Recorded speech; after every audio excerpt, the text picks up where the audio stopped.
Hi guys, welcome back to my channel MiTutorials. Earlier on my channel, I had made a tutorial on how to do SUMIFS in Power BI with single and multiple conditions. For example, I had explained how to do SUMIFS for a particular category and for a particular year. For example, furniture for the year 2017. Now I have received another request in the comment section asking me how do I sum multiple categories. For example, somebody wants to sum furniture as well as technology. So in this tutorial, I'm going to teach you how to do that. So let's get started with this tutorial. Let's jump over to BI now. So like you see here, for example, I have this particular card here which is giving me the sales for the cereal categories, right? However, I want to see the sales amount for cereal as well as for clothes. So let's get started. I'm going to go here, click on these ellipses and click on new measure.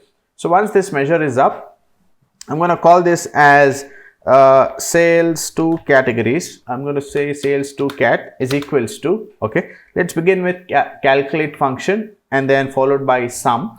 So I'm going to sum the unit cost over here, okay, that's going to be my sales amount, okay, and then comma. Here, instead of using the filter option, I'm going to use a function which is OR, okay, I'm going to say OR and then define our logical condition over here.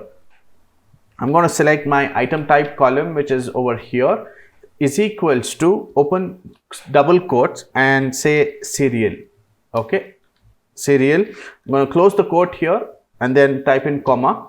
Then it's asking us to enter the second logical condition, okay. I'm going to select item type here again and then say is equals to clothes, open quotes and say clothes. I'm going to close the quotes here, close the double quotes, close the bracket once and close the bracket again here to close the condition of the calculate and then press enter. And then we have a new measure which is created here.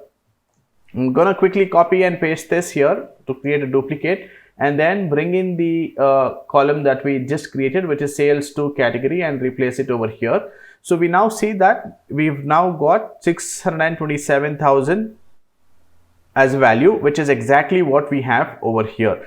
So this is how you achieve summing of multiple categories using the measure. So that's it guys in this particular tutorial. I hope this video has helped you. You've learned something new today. Please consider subscribing to my channel for more such tutorials.